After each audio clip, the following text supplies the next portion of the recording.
Okay, Deborah. Thank you. Thanks, Ben. Hello and welcome. Good afternoon to everybody, especially from our guests in India. We're part of the Buddhist Action Month at the moment, and Buddhist Action Group are throughout the UK and worldwide doing Buddhist Action Month, and the theme is standing up in times of trouble. And it just made me realise how much I witness people around me standing up in times of trouble. I've just witnessed Santachita, who got arrested for meditating in London to raise awareness of what we're doing to our planet. And she appeared in court and she got a big fine, but she stood up and she just walked away and smiled. I witnessed my Triratna stand up for our Sangha and our centre. He's currently standing up as our chair and restoring beauty and harmony to the centre. I witnessed the whole centre team in lockdown standing up to provide us the 3 jewels and the Dharma via Zoom. I thank you for that. I witnessed Sangha members standing up, cleaning, mending, moving things around, restoring our centre back to its beauty. I appreciate Ben and Amoga Vadri. Without them standing up, this event today would not happen, so thank you. You standing up makes it easier for me to stand up in times of trouble, and I give gratitude to you all. I would also like to give gratitude to our teacher and founder, Ergun Sangaraskita, who stood up and developed and built our centre to what it is today. And without him, I don't think many of us would be on the path we are. Right, let's start. We're going to be having guests today. It's going to be a full programme, but we have lots of time of reflection from people sharing, our guests sharing. And I would like to introduce our first guest, who she was one of my first teachers, and she's been at the centre for many years. And I was a student on her foundation course, and I was just struck by her kindness and her wisdom. And I was just drawn to her. And then as my practice got a little bit deeper, she introduced me to the joy of puja and chanting, of which I had no knowledge and I was a little bit fearful. I just get inspired when I can just watch her warmth and watch how she interacts with people and just learn from her practice. So yeah, I'd like to introduce you to my dear friend, Amoga Vadri.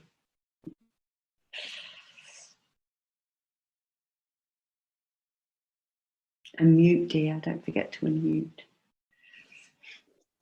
Thank you very much, Deborah. That's very kind of you to say these things.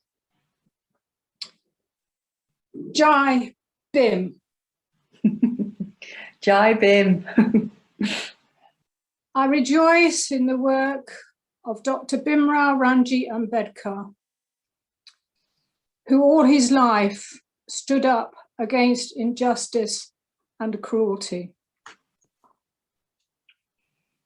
On October the 14th, 1956, Dr. Bhimrao Ranjit Ambedkar, along with approximately 400,000 of his followers, converted from Hinduism to Buddhism at the Diksha Bhumi ceremony in Nagpur. This noble and courageous act led to the emancipation of thousands of oppressed peoples from the so-called untouchable castes and of their descendants, the Dalits of today. In renouncing Hinduism at that time, Ambedkar made 22 vows, of which some are the following. I shall believe in the equality of man, I shall endeavour to establish equality.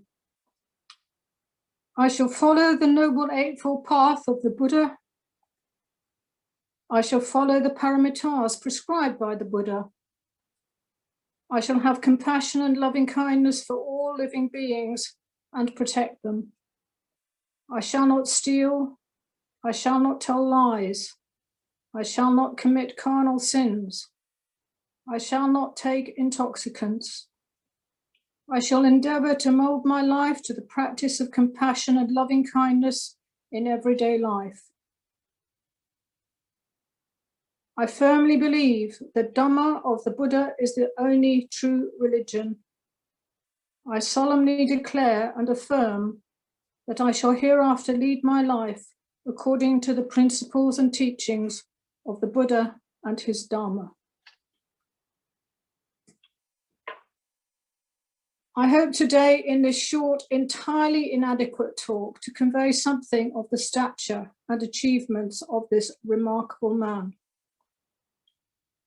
Bhimrao Ambedkar was born in 1891 in Madhya Pradesh on the 14th of April into the Mahar caste, therefore into a community right at the bottom of the social hierarchy and heir to the stigma, humiliation and cruelty of being declared untouchable. However, in his early years, his father was employed as a school teacher for the British Army, and the British didn't recognise caste discrimination, so Bhimrao gained access to education, the value of which was instilled in him right from the start. In his elementary schooling, he proved himself highly intelligent and diligent, succeeding in spite of daily humiliation from his fellow students, not being allowed to sit with them, his mere presence considered to be polluting to their lunch containers. And then there was the teacher who would refuse to touch or mark his work. He succeeded in spite of all this. He went on to Bombay High School and from there to Elphinstone College, which was unheard of for a boy from the untouchable community. Two key dates in his life: 1908. As a matriculation gift, he was presented with a book, The Life of the Buddha, which he treasured for the whole of his own life. And in 1913, he gained a BA degree in Persian and English from the University of Bombay. He was already married by that time. He married when he was only 15 and his bride Ramabai was only 9. It clearly became a devoted union. They had 5 children, but impoverished circumstances sadly led to the deaths of 4. Only 1 child survived into adulthood.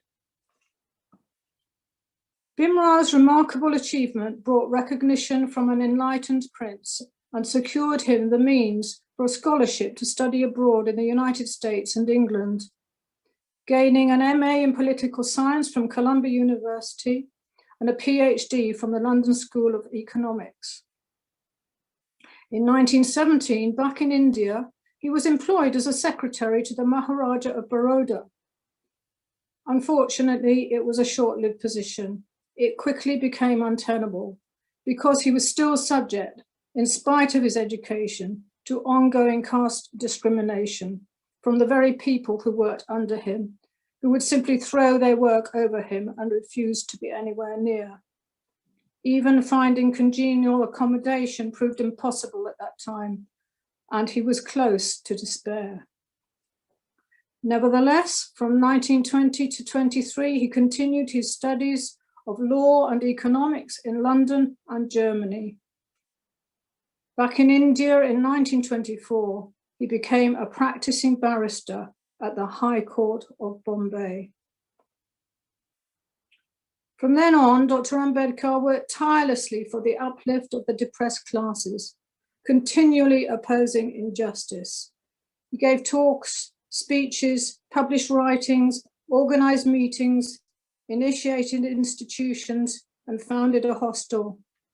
His motto was educate, agitate, organize. I was astonished just yesterday in the Amnesty bookshop in Brighton to see they were selling bags with exactly the same slogan: educate, agitate, organise. And I wondered if they knew what the origin of this motto was.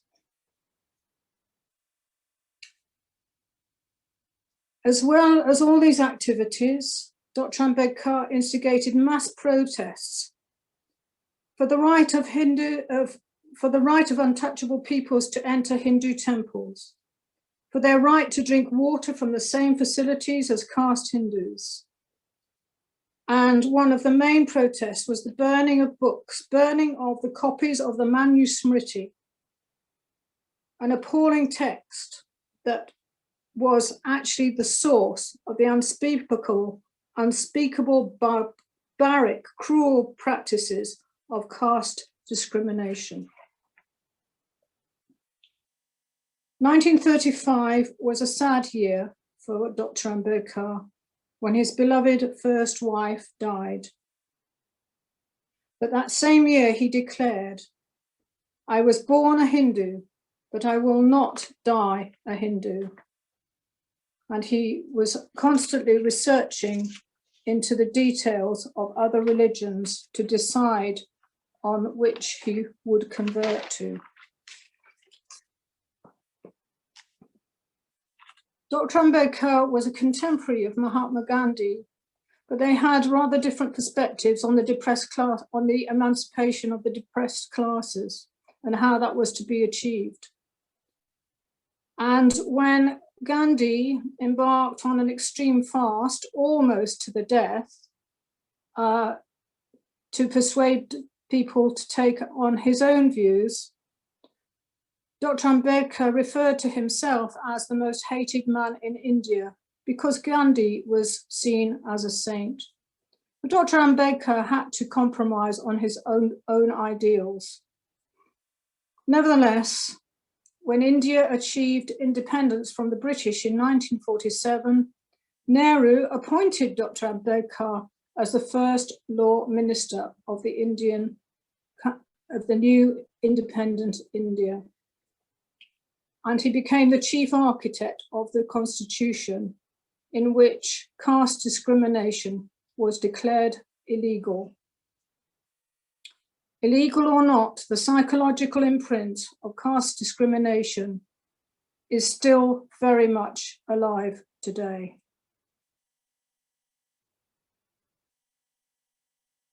During the 1950s, Dr. Ambedkar's allegiance to Buddhism was at the forefront of his mind and of his activities. It was during this time that he met our teacher, Sangharakshita. Of course, that was long before the FWBO or the WBO came into being. Sangharakshita was then a Theravadan monk in India. He met Dr. Ambedkar on 3 occasions. During their second meeting, they discussed the details of how conversion should take place, how Dr. Ambedkar would go for refuge to the 3 jewels of Buddha, Dharma, and Sangha. And shortly after, there was that momentous ceremony on October the 14th, 1956, momentous and historic, in Nagpur, when Dr. Ambedkar, his wife, his second wife, and thousands and thousands of followers converted from Hinduism to Buddhism.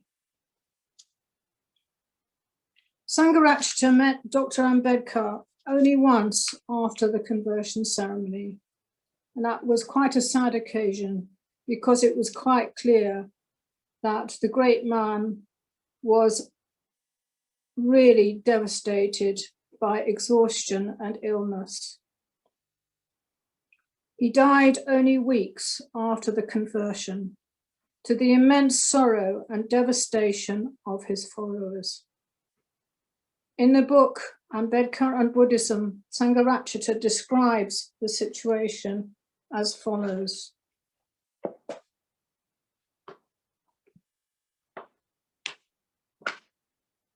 Sangharakshita was then called upon to speak to all those followers in their deep sorrow. And he says, "It would have been strange if I had remained unaffected by the sight of so much anguish and so much despair. I was deeply moved, but though I felt the tears coming to my eyes, I realized that for me at least, there was no time to indulge in emotion. Ambedkar's followers had received a terrible shock. They had been Buddhists for only 7 weeks, and now their leader, in whom their trust was total, and on whose guidance in the difficult days ahead they had been relying, had been snatched away. Poor and illiterate as the vast majority of them were, and faced by the unrelenting hostility of the caste Hindus, they did not know which way to turn. And there was a possibility that the whole movement of conversion to Buddhism would come to a halt or even collapse. I therefore delivered a vigorous and stirring speech in which, after extolling the greatness of Ambedkar's achievement, I exhorted my audience to continue the work he had so gloriously begun and bring it to a successful conclusion. Baba Sahib was not dead, but alive. He lived on in them, and he lived on in them to the extent in which they were faithful to the ideals for which he stood and for which he had quite literally sacrificed himself. This speech, which lasted for an hour or more, was not without effect.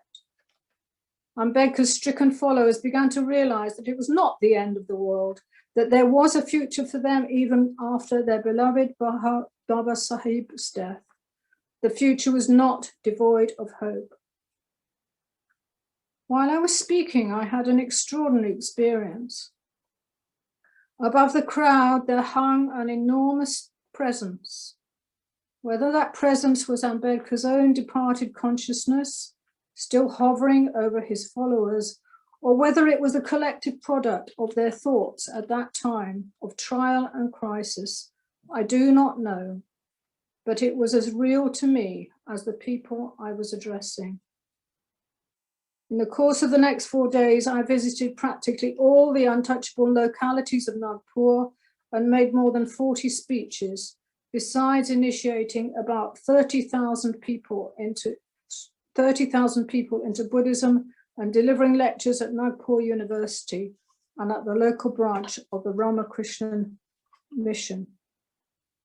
Whenever I repeated in one form or another the message I had given in Kasturchand Park, Ambedkar was not dead, and his work, especially the work of conversion, must continue.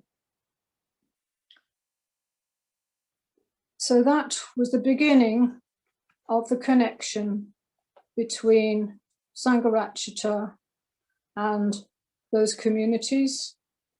And of course, Bantu then came to England and established a new Buddhist movement, the Western Buddhist Order, as it was called then, and the Triratna Buddhist community, as it's called now. And here tonight, we have on our screens people from India whose lives have been deeply affected by the work of this great man. I cannot speak of him without emotion. Although I'm half Buddhist, half Indian, and have only been to India once, and that was before I connected with Buddhism. And so I haven't been personally affected by his work in my family or in my personal history. But when I think about Dr. Ambedkar, when I first heard about him, it moves me to the core of my being, that one man's achievement can do so much for so many people. And there I will stop because I'm overcome with emotion. Jai Bhim.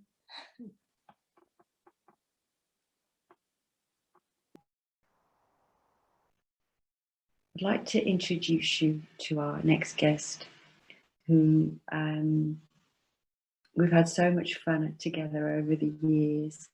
I went to India to see how the Women for Women, the centre was coming on, and Vidra Vidani said, "Oh, my friend Shibangi is staying at the centre and keeping an eye on things." I said, "Okay." And we just clicked straight away. She's got such an easy way, very kind, and a big smile.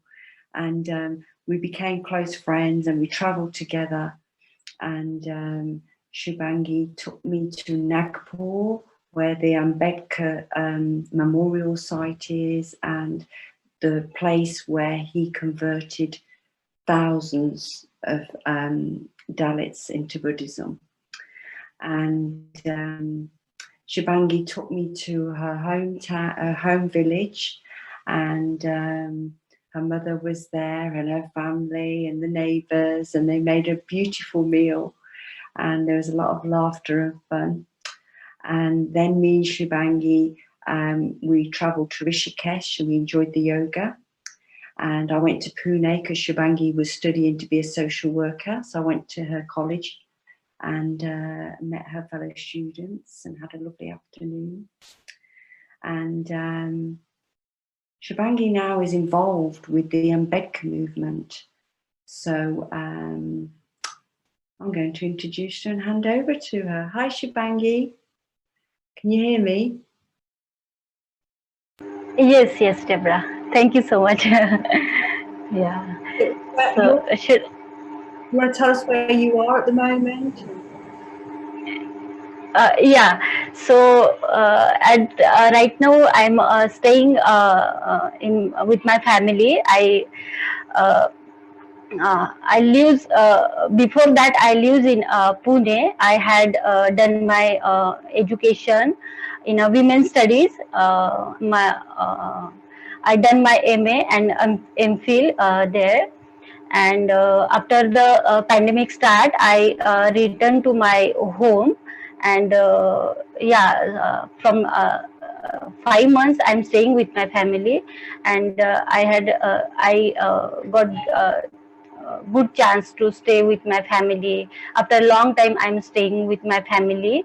And so also I'm enjoying with them, because after I think it's 10 years, first time I got chance to stay with my family and my sister. So it's good things to stay here.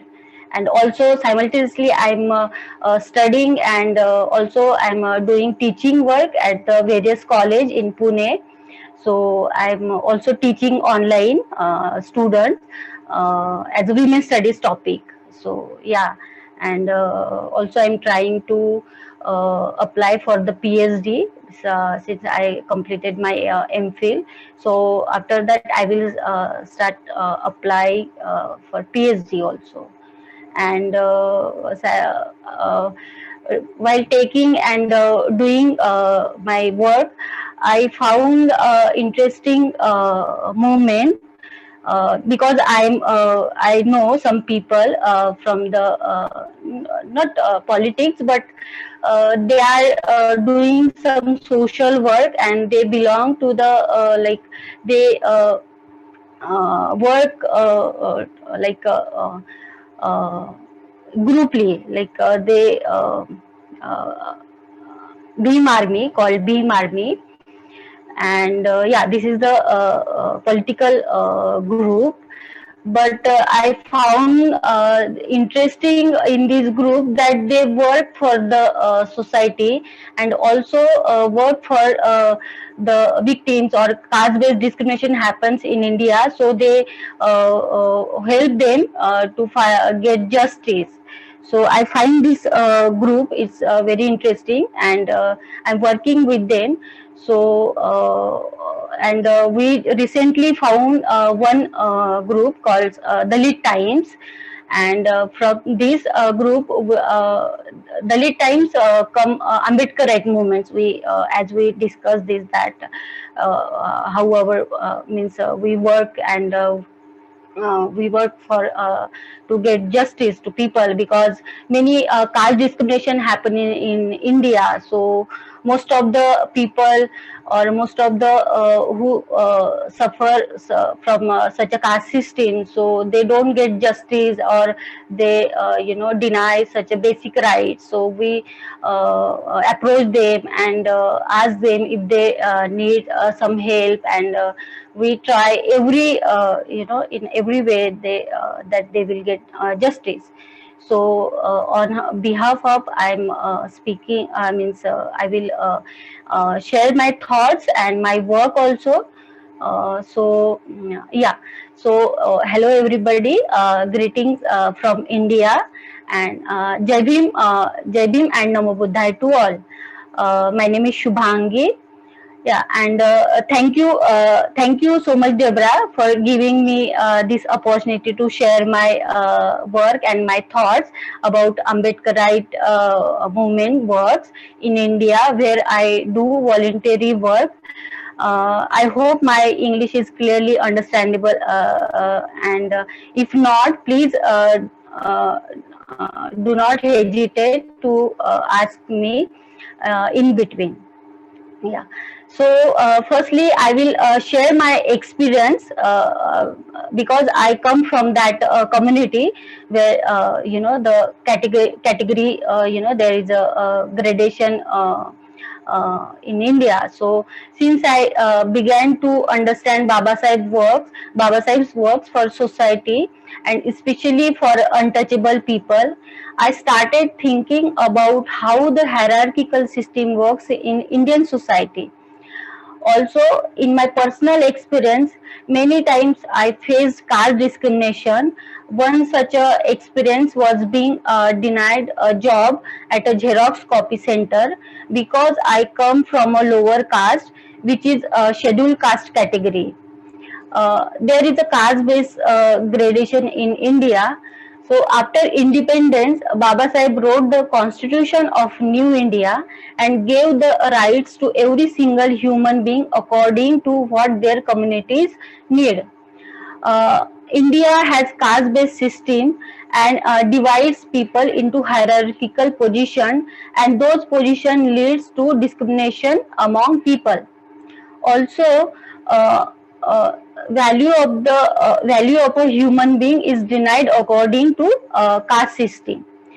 If a person belongs to the lower caste, then his or her value is judged by people, and sometimes it becomes difficult for lower caste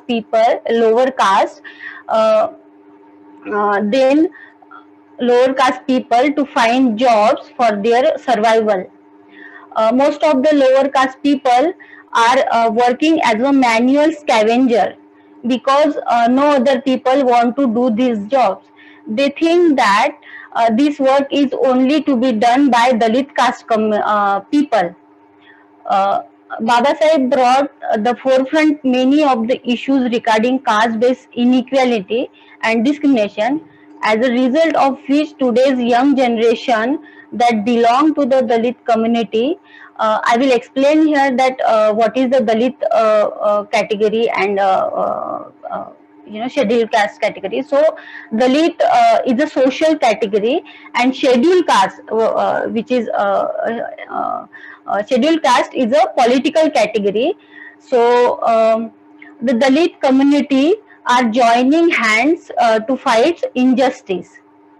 Uh, why then does the past matters to the current situation? Because the caste system still exists in the minds of people and still prevalent in the Indian society today, because people have casteist minds that they bring into practice in the public spaces. Uh, Even after 70 years of constitutional rights, this can be seen and observed. Uh, this can be seen and observed. Upper caste people still believe in the caste system and want to follow in it in the public spaces, because the caste system gives them special power that they can hold over lower caste people and get the benefit of upper caste dominance. I mentioned earlier about my experience at the Xerox copy center. After being selected for the job, I got rejected only because the Brahmin person there did not want to work with me. So I will explain here what is Dalit Time. So Dalit Time is a news portal come Ambedkar movement. The work of this movement is to bring to the forefront issues around caste-based discrimination and violence, reporting them and simultaneously documenting these caste-based violence issues across the countries, because we see that many people, many young generation are going to get education to abroad. So we see that the same people carry the casteist mind, and also this the caste, the caste discrimination happening across the countries in many university level. So this is done so that we can bring awareness to people belonging to minorities communities, and come together to fight against the brutal violence. We see that many oppressed people uniting and protesting to get justice, as well as bringing the issues to the notice of the world. In this pandemic, people who work for the Ambedkar movement continue their work by meeting virtually and following the path of Baba Sahib lead. These ideological people are connecting virtually and raising their voices for equality. Type of work. So through this platform, the member of this group are reaching out to the people who hold political power for their support in getting justice to people who have been wronged.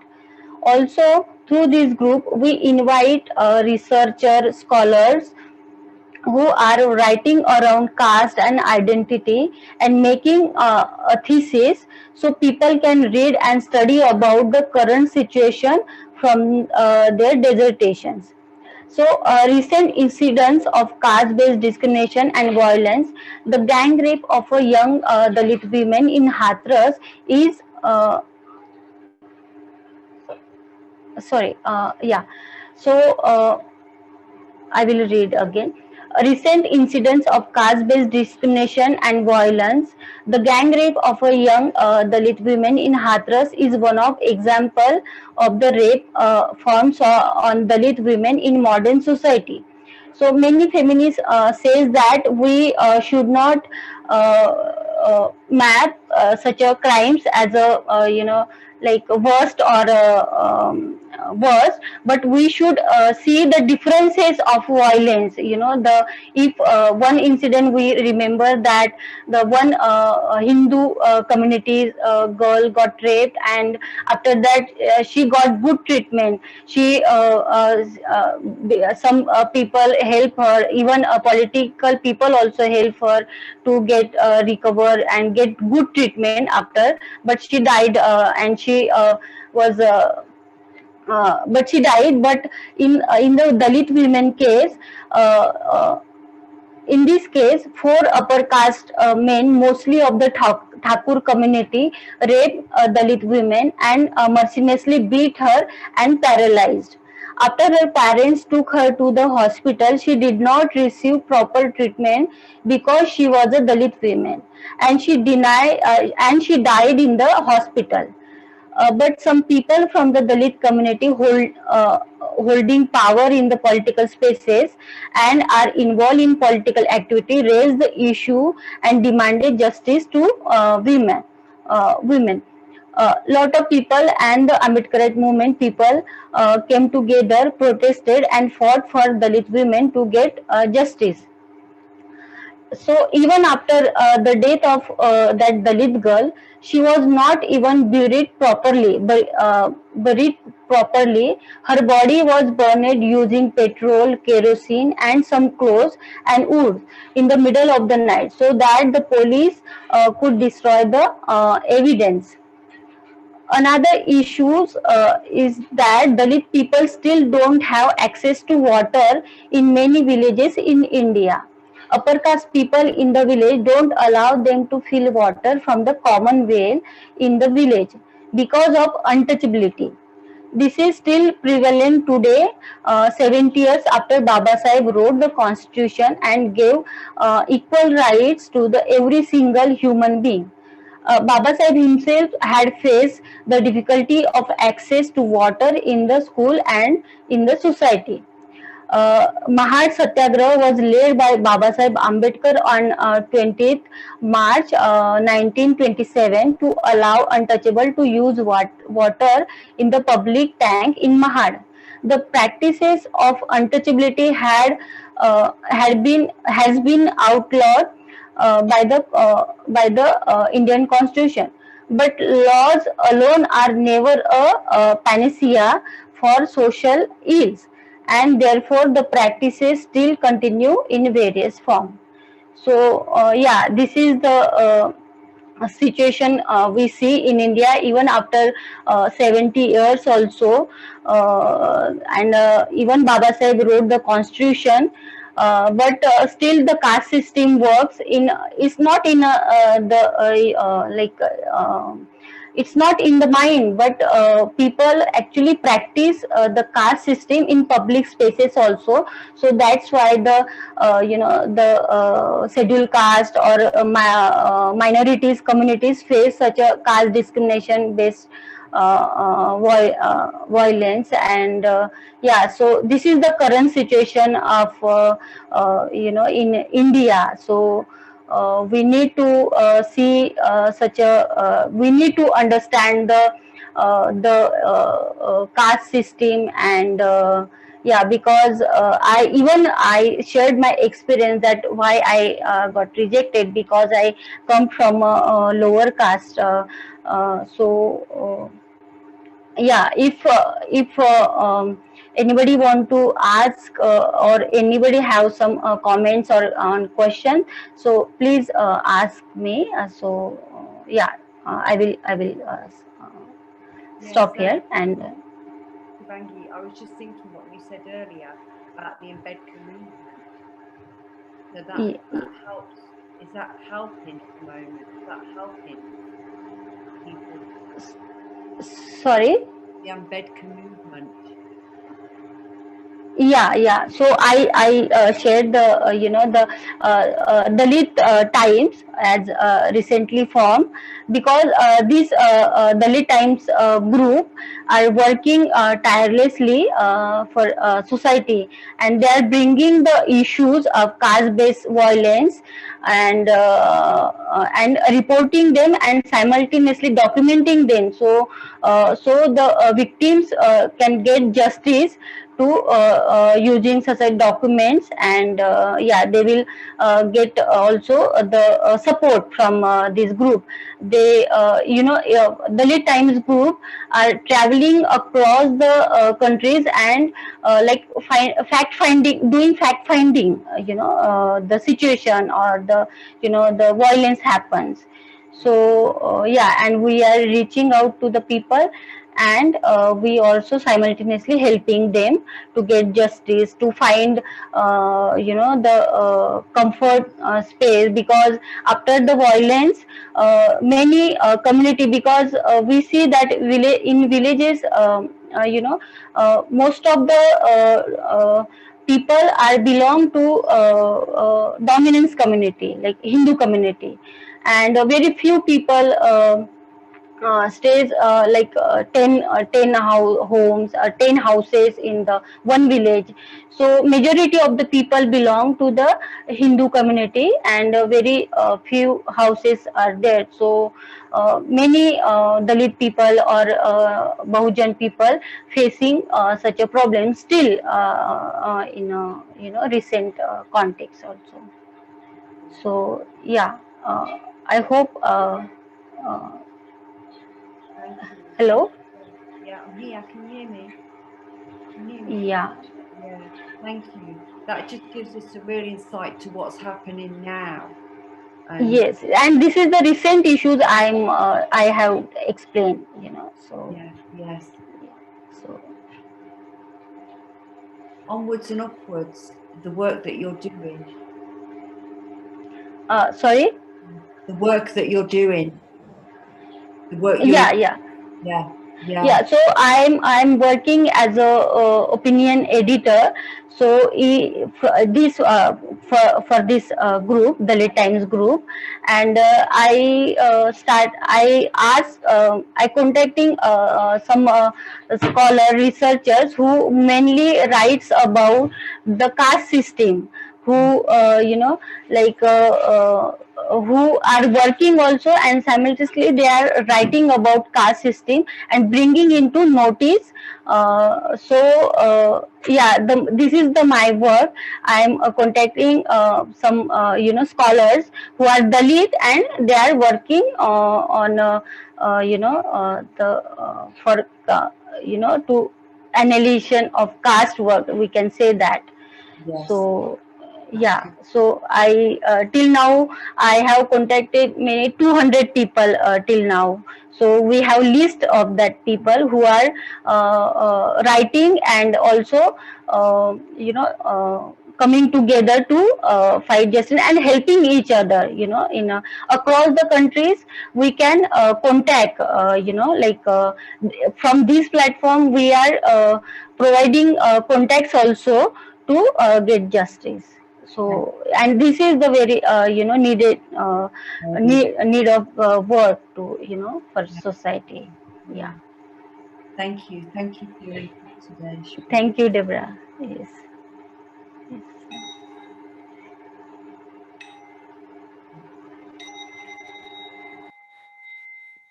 I think Liz wanted to ask something. It's not an open forum today. Oh, sorry. So what we will be doing now is taking a break, and just to think about things, what's been said, and yeah, so we're going to have 10 minutes break, like stretch.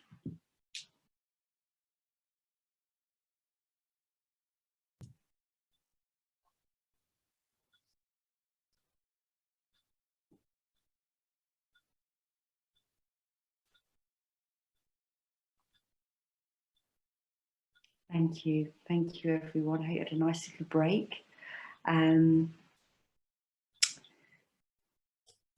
How to introduce my next guest? Vidra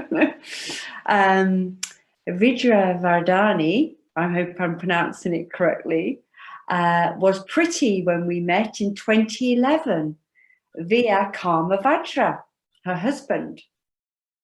And they showed me this beautiful building and said their plans to enable women, to give women some space.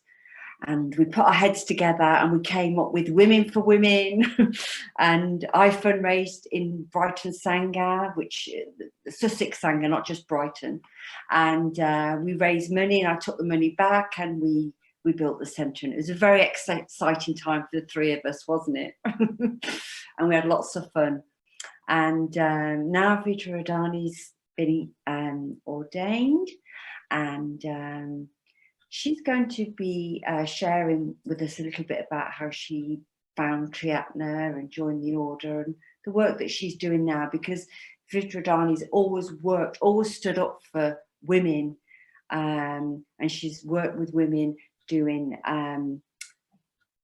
self-defense, assertiveness, and she's visited women in villages, giving support.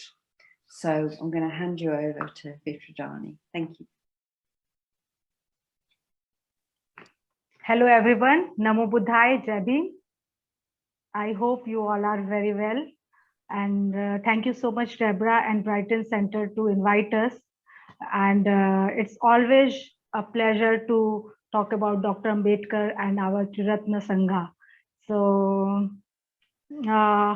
Deborah gave me some questions which I'm trying to explain, and how my life or journey was like that. So how I became involved with Triratna, it's really very interesting thing, because as Deborah said, I was a self-defense trainer, still I'm teaching, and one of our order member, Gyan Jyoti, she lives in Nagpur. She organized a young women retreat at Bodharan Center. Bodharan Center is one of our retreat center near Nagpur.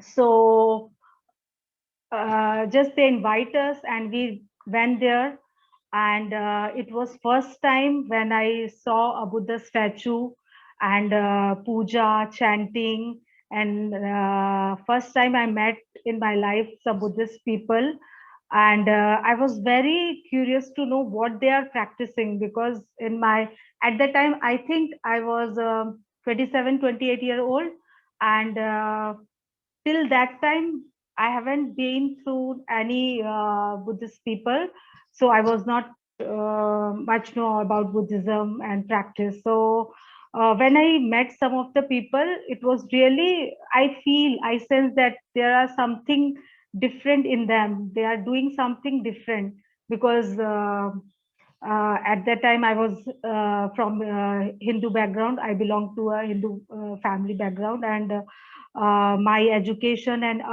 upbringing was very different. So it was something different, and I thought, I was very curious to know about their practice, and then I came to know that they are Buddhist people, and it's a retreat center where people come for meditation and do their practice. So that was my first impression, where I thought, yeah, this is something which maybe I'm trying to find in my life. Like, I was very curious to know about my life and mystery of the life and all that thing, and I was not very much satisfied also at that time.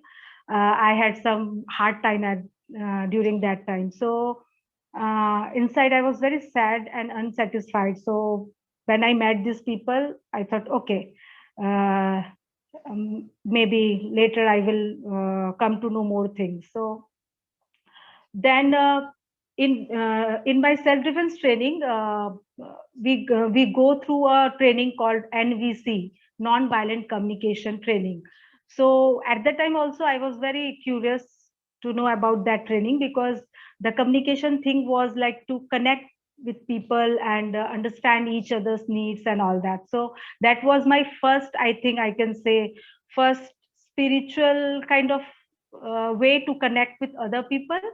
So, and then when I was asking about the details of this training, so my trainer told me that if you are more interested to learn about NVC, you can go to Maharashtra, because at that time I was living in Madhya Pradesh, Bhopal. So my trainer said that if you want to go for higher training, there are two people who are certified trainer. So you can go and attend those trainings. So unfortunately, the both trainers were Buddhist people, order members. So it was like a very good connection that I came to know about Triratna TBMSG's people, and then like my curiosity started, and I met many order members, mitras, and at that time, during that time, I met my partner Karmajra also, and I was very curious to know about Buddhism and life and all that. So through that, like, I came across to the Triratna, and I thought this is something which I was fond of, and I have to spend some more time and know about this thing. And then I involved in Triratna. How I joined the order. So when I was very much impressed about with the people, the way they were interacting with wholeheartedly, and everybody was in the retreat center, everybody are doing their own work, cleaning, working, and learning together, study together. So I was very much impressed, and during our discussion time, I asked many questions, and through those queries, the way the people answered me was really very like satisfying answer. something very valuable, because I was also valuing humanity, and here also people are talking about humanity and human connection and value of human beings and all. So that that I attract from that point, and then I thought maybe I have to join this order. But I was not very sure in starting, because it's very hard to left your own religion, which even though I was not very satisfied, but it's like okay kind of thing. So, but later I thought it's really good way. I was seeing many people who were practicing, and their life is very simple and very deepening. So I impressed with some of the people, and I thought, yeah, I have to join the order. And from that point, I attend some retreats and classes, and then I decided to become a mitra, and then I completed my studies and like Dhamma studies and retreats. And then again, I was very much interested to go for GFR process, because I was very curious to know about like Dhamma, what is, how the mind works, and what about the life and all that. And people said that if you want to go more deeper, you have to apply for going for refuge. So I thought, okay, let's try. And so my journey started, and then I become an order member. So I'm really very like fortunate that in this lifetime I got this Triratna movement order, and with lots of Buddhist people.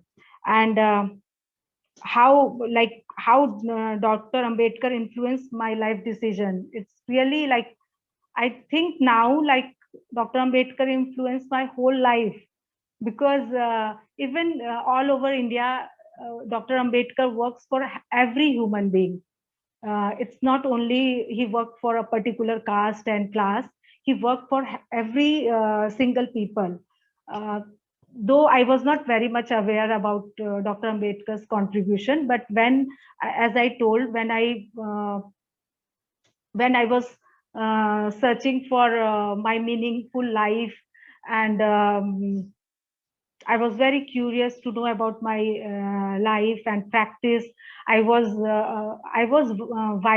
valuing humans' life, but I was not knowing how to practice, because in general society, a part of Maharashtra, I think most of the states are not very much aware about Buddhism, and even not people are don't know much about Dr. Ambedkar's contribution also. So.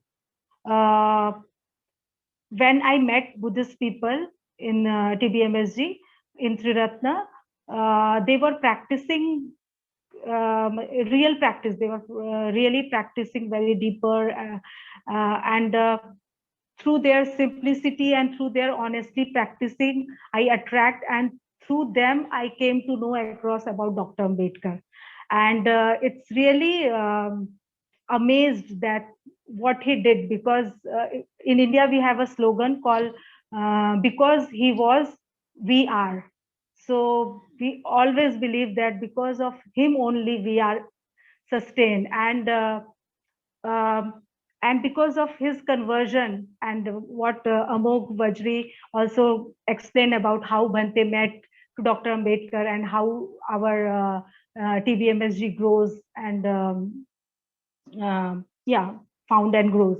So I think because of him, I met people who were practicing Buddhism, and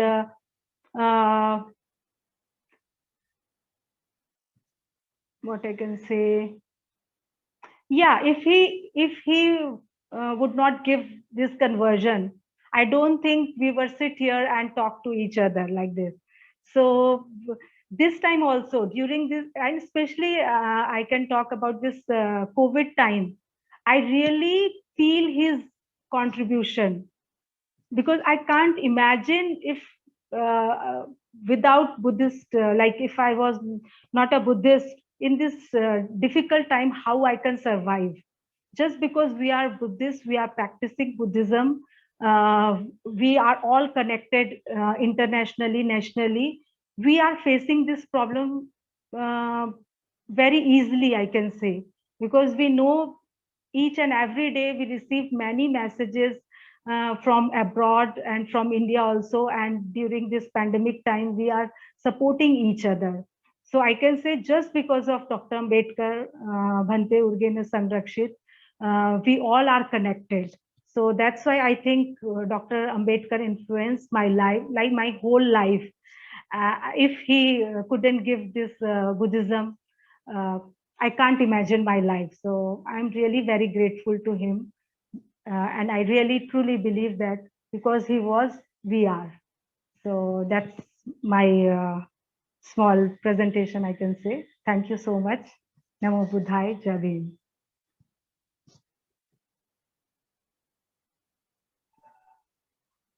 So now I can introduce my friend, Pavitra. So,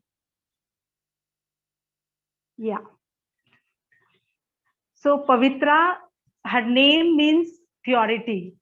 And she is really very young and dynamic girl. She is, I think, 22 or 23-year-old. And she is studying also her bachelor degree in science. And she is a teacher. She teaches in a school. And she is a musician. She is a singer. And I'm working in a project called Triratna Youth, where she is one of our center coordinator from Thane Center. So I'm really very happy to introduce Pavitra, and Pavitra is going to chant Jai Mangal Ashtagatha and then chant a mantra. So over to Pavitra. Thank you very much, Vidyavardhini. So can you hear me now? Yeah. Better? Yeah. Namo Buddhaya Jai Bhim. I'll start. Jai Mangal Ashtagatha. Bahu saha samavini mit sayudhatan giri me khalan udit bhor sasena maran dhanadi dhamma vidhina jitva munindo tantejasa bhavatu te jaya mangalani maratire kamabhi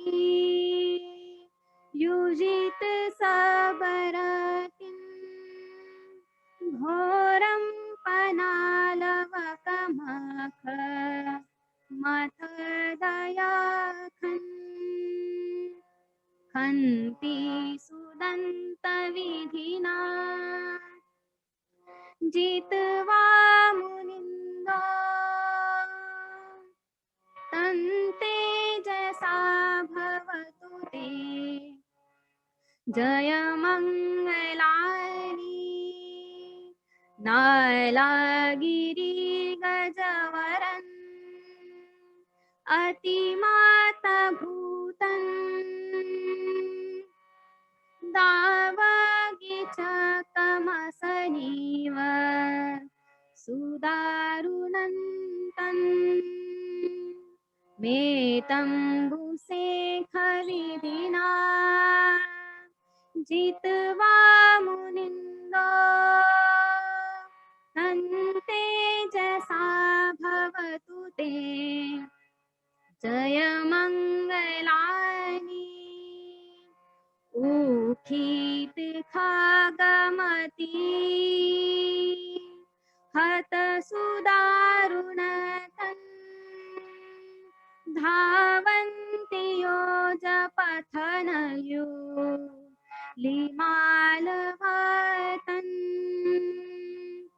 idhi bisankha mano jitva munindo tante jasa bhavatu te jaya mangalani गत्वा न काठमुदरन् इव गाफिनीया चीचाय दूठवचनम् जनकाय मार्जे संतेन सोमविधिना जित्वा मुनिन्दो तन्तेजसा भवतु ते जयमङ्गलानि सचन् विहाय मती सचकवादकेतुम् वादाभिरोपितमनन्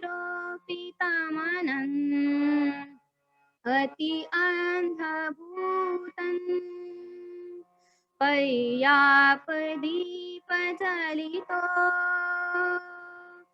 जित्वा मुनिन्दो तन्तेजसा भवतु ते जयमङ्गलानि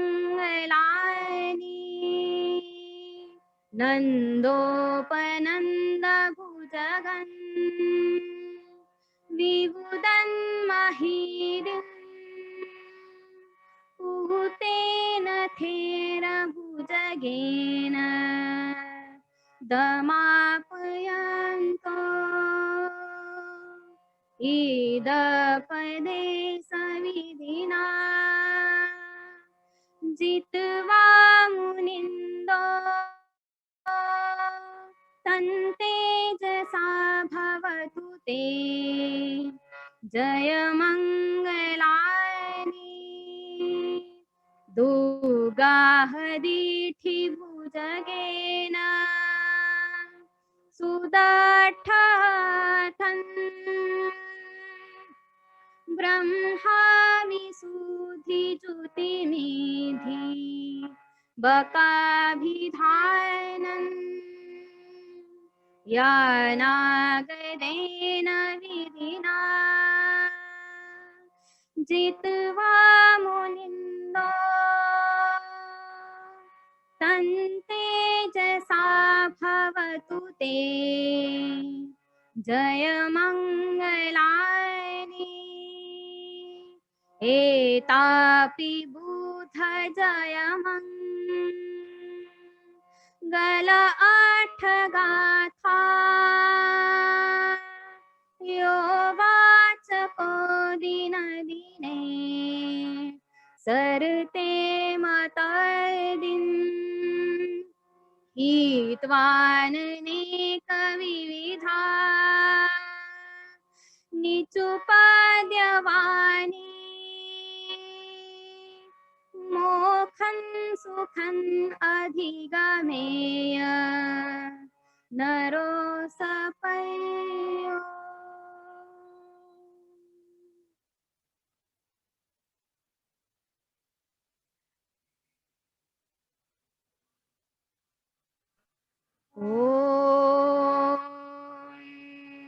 मुनि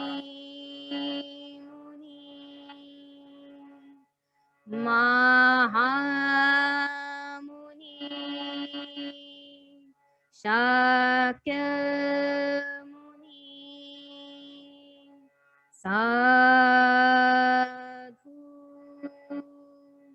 ओम मुनि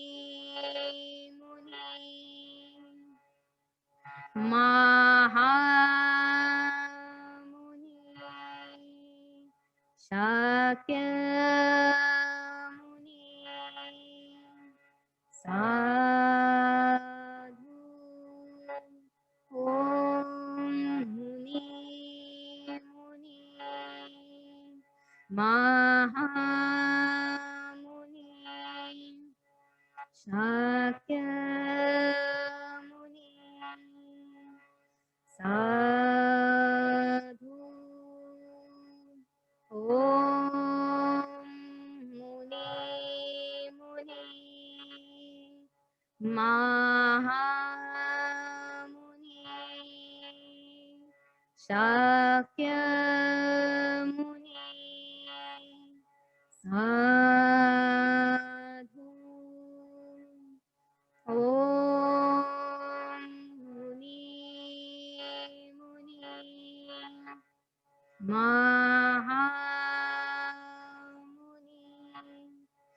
Shakyamuni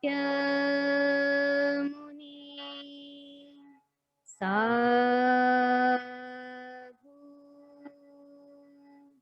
Om Muni Muni Mahamuni Shakyamuni Sadhu Om Muni Muni Mahamuni Shakyamuni Sadhu Om Muni Muni Mahamuni Shakyamuni Sadhu Om Muni Muni Mahamuni Shakyamuni Sadhu Om Muni Muni Mahamuni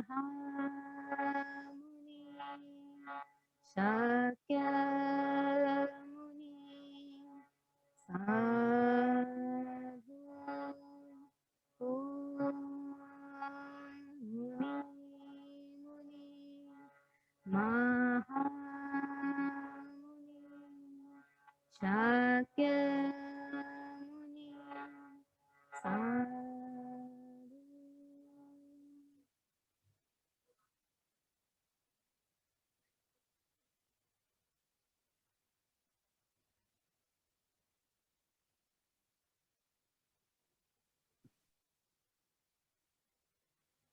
Thank you very much. Thank you very much. Thank you.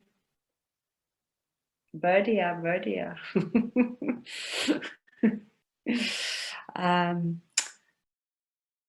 That's it. We've drawn to a close. And thank you so much. It's so nice to come together on Zoom, the Sangha in India and the Sangha in Sussex in Brighton.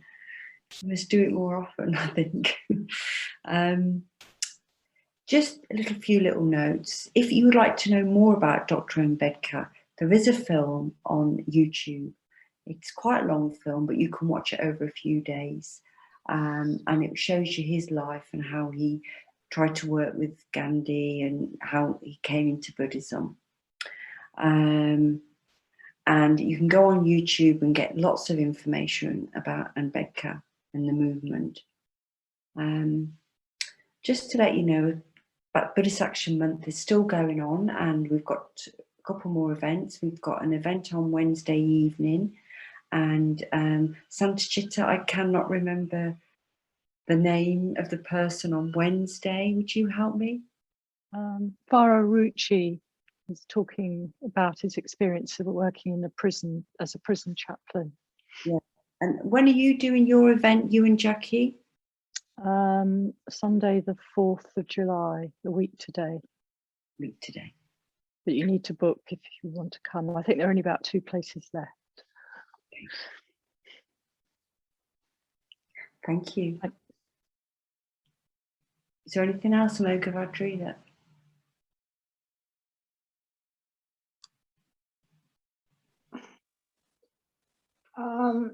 I just want to thank you, Deborah, Vidyavdarini, and Shivangi, and Ben. I just think I love the way that you are full of initiative, Deborah. I've always loved that about you. And clearly your friends in India are full of initiative as well. Yeah, thank you to everybody. Why don't we finish with the transference of merits and self-surrender? Yeah, I don't know how would be the best way to do it. I could say it or you could say it and we follow. What do you think?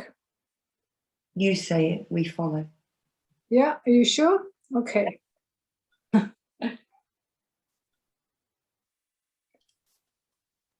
May the merit gained in our acting thus go to the alleviation of the suffering of all beings, our personalities throughout our existences, our possessions, and our merit in all three ways. We give up without regard to ourselves for the benefit of all beings. Just as the earth and other elements are serviceable in many ways to the infinite number of beings inhabiting limitless space, so may we become that which maintains all beings situated throughout space, so long as all have not attained to peace.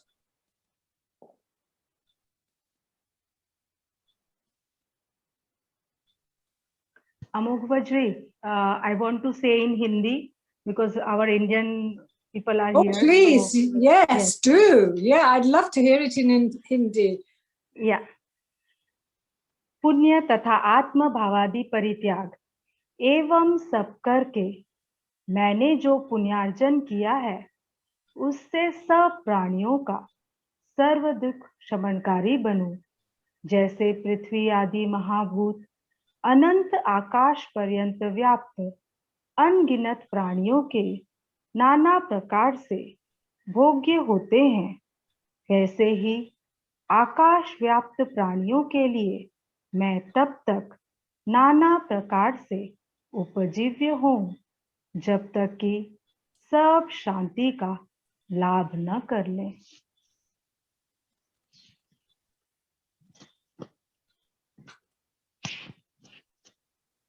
Thank you so much.